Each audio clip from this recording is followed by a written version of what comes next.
The day my parents threw me out, it was raining. Not a gentle spring shower, but a heavy downpour that soaked through my clothes as I stood on the driveway, clutching my laptop bag while my father tossed a small suitcase of belongings at my feet. "Marcus needs the space for his home office," he shouted over the rain.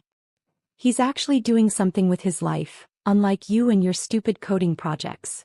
Marcus, my older brother, the successful one. He had just landed a junior position at an investment bank, and suddenly my childhood bedroom wasn't mine anymore. Never mind that I had been quietly freelancing as a software developer for 2 years while taking online classes. In their eyes, I was just Emily, their 20-year-old disappointment who played with computers all day. "Dad, please, I tried one last time. I can pay rent. I'm making money with my work." "Money?" he scoffed. "Those little websites you build. Marcus makes more in a week than you do in a month. We need that room for someone who deserves it."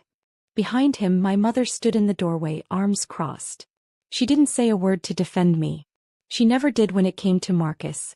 "You have an hour to get your things and leave," Dad continued. "Anything left behind goes in the trash." I looked up at my window, my bedroom for 20 years, and saw Marcus already inside, measuring the walls for his precious office furniture. He caught my eye and smirked, giving a little wave with his expensive watch glinting on his wrist. An hour later, I sat in a 24-hour diner, my whole life reduced to a laptop bag and a suitcase. The waitress took one look at my dripping clothes and silently brought me a cup of hot coffee. I opened my laptop, the one possession I truly cared about, and started making plans.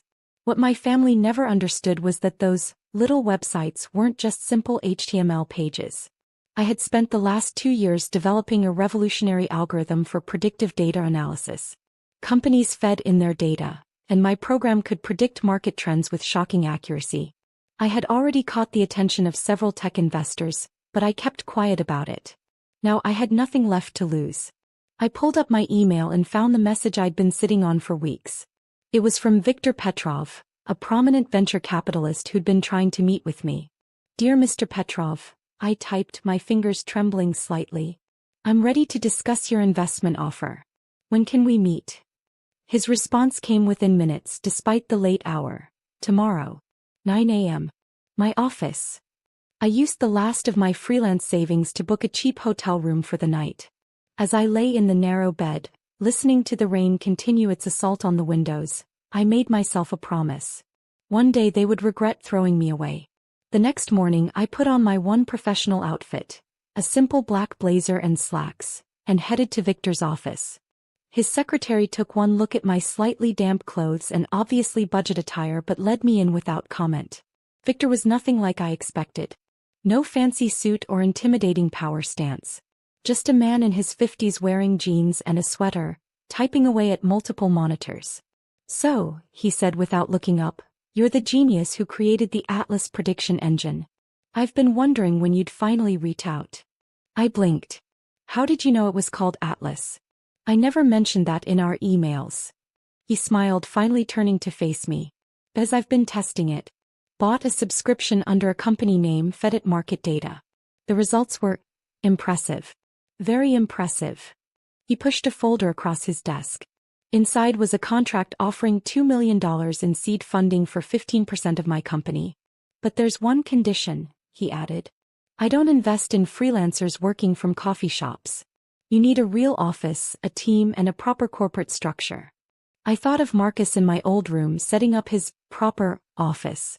Of my parents who thought success only came in certain packages. "When can we start?" Victor's resources and connections opened doors I hadn't even known existed. Within 6 months, Atlas Technologies had proper offices, a growing team, and clients including Fortune 500 companies. My algorithm was revolutionary in the field of predictive analytics, and the business world took notice. I worked 18-hour days, putting every ounce of energy into building something extraordinary. My small team grew to 20, then 50, then over 100. We expanded to 3 floors of a downtown office building. But I kept my name out of the press. In all company documents and public releases, I was simply E. Parker, CEO. No photos, no interviews. Let my work speak for itself. A year passed. Then Atlas Technologies grew beyond anything even Victor had predicted. Our market valuation hit $100 million, then $500 million. Large corporations began making acquisition offers, but I turned them all down. This was my company built from the ground up after being thrown out in the rain. I bought myself a penthouse apartment but kept it simple. No flashy cars or designer clothes. Every extra dollar went back into the company or into careful investments. One of those investments was in property, specifically foreclosed homes bought through a separate LLC. Then 3 years after that rainy night, I received an interesting email from my property management company. A house had gone into foreclosure. The address made me pause. 1447 Oak Street. My childhood home. I opened the attached documents. Apparently, my parents had taken out a second mortgage to fund Marcus's investment opportunities. But his sure-thing investments had failed spectacularly. Now the bank was foreclosing. For a moment I sat in my office staring at the familiar address. Through my floor-to-ceiling windows I could see the rain starting again, much like that night 5 years ago. I picked up my phone. "Sandra, contact our property acquisition team. There's a house I want them to buy." 2 weeks later, my parents received notice that their house had been purchased by Parker Properties LLC. They would need to meet with the new owner to discuss their options. They had no idea that the daughter they'd thrown out in the rain was now deciding their fate. The meeting was scheduled for a rainy Tuesday afternoon. I specifically chose a rainy day. Almost 5 years to the day since they'd thrown me out. I sat in my office watching the drops hit the windows, remembering how it felt to stand in that driveway with nowhere to go. Sandra, my executive assistant, knocked softly. "They're here, Ms. Parker." Waiting in the main conference room. I stood up, straightening my custom-tailored suit. No more budget blazers from department stores. "How do they look?" "Nervous. Your father's been pacing. Your brother came with them, he doesn't look well." Of course Marcus would be there. He probably thought he could charm or negotiate his way out of this situation. After all, he was the successful one. I took my time walking to the conference room, each click of my heels on the marble floor a reminder of how far I'd come. Through the glass walls I could see them. My father in his best suit, probably the same one from 5 years ago, my mother clutching her old designer handbag, a relic from better days, and Marcus, looking significantly less polished than the last time I'd seen him. I opened the door. "Mr. and Mrs. Parker?" "I'm Emily Parker, CEO of Atlas Technologies and owner of Parker Properties." The silence was absolute. My mother's handbag slipped from her fingers, hitting the floor with a dull thud. My father's face went from professional desperation to shocked recognition. Marcus just stared, his mouth hanging open. "Emily." My mother's voice was barely a whisper. "Please sit down." I gestured to the chairs. "We have a lot to discuss." They sat automatically, still staring at me like they were seeing a ghost. In a way, they were the ghost of the daughter they'd discarded. "Now then," I opened a leather portfolio. "Let's talk about your situation. Second mortgage defaulted, primary mortgage in arrears, and multiple failed investments have left you in quite a predicament." "Emily," my father started, "we can explain." "I'm not interested in explanations," I cut him off. "I'm interested in solutions. Currently, you owe $487,000 on a property valued at $375,000. Not a great position to be in." Marcus leaned forward, switching on his banker charm. "Listen, sis, maybe we can work something out. Family helping family."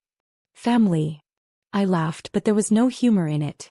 "Like when you measured my bedroom for your office before I was even out of the house. That kind of family." He sank back in his chair, charm evaporating. I pulled out more documents. "I've reviewed your financials. Dad's retirement savings depleted. Mom's inheritance gone. All invested in Marcus's sure things. How did those work out?" My brother's face reddened. "The market was unpredictable." "Really?"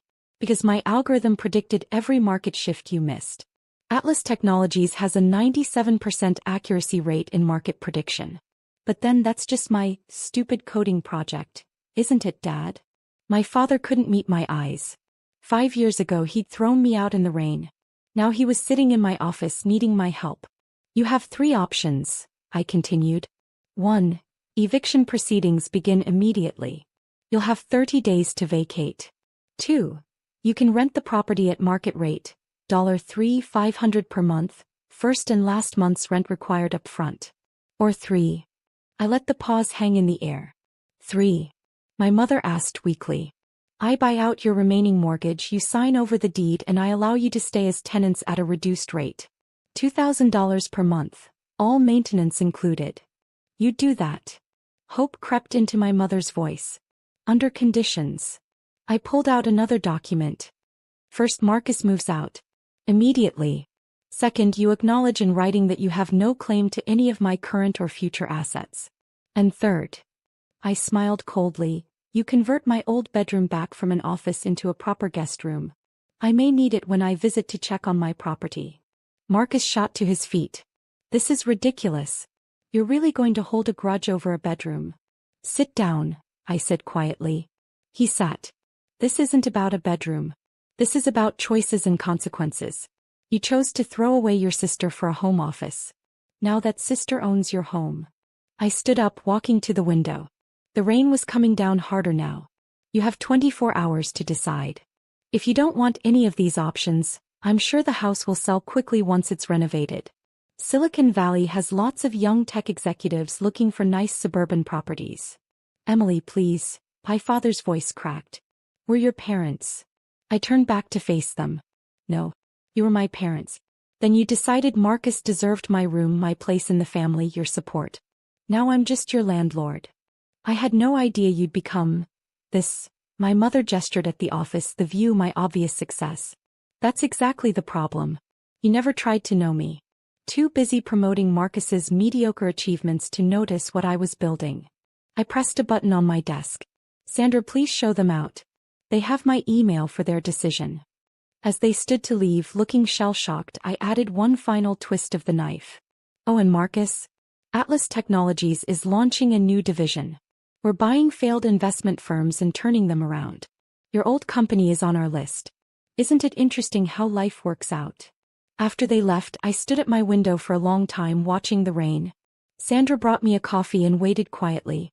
They'll take option 3, I said finally. They have nowhere else to go. And your brother? Last I heard, he's interviewing for entry-level positions. Turns out that fancy investment banking career isn't worth much when your track record is nothing but failures. They did take option 3. I had my lawyers draw up ironclad contracts, making it clear that this was business, not family reconciliation. Marcus moved into a small apartment across town. My parents became model tenants, paying rent on time, keeping the house in perfect condition. My old bedroom was converted back exactly as I specified. I never stayed there, but I liked knowing it was there waiting. A reminder of where I'd started and how far I'd come. Sometimes on rainy days I drive past the house. Not out of nostalgia, but to remind myself that success isn't just about making money. It's about proving wrong everyone who ever threw you away. Last month, Atlas Technologies went public. Our IPO was one of the biggest tech launches of the year. My net worth hit 10 figures.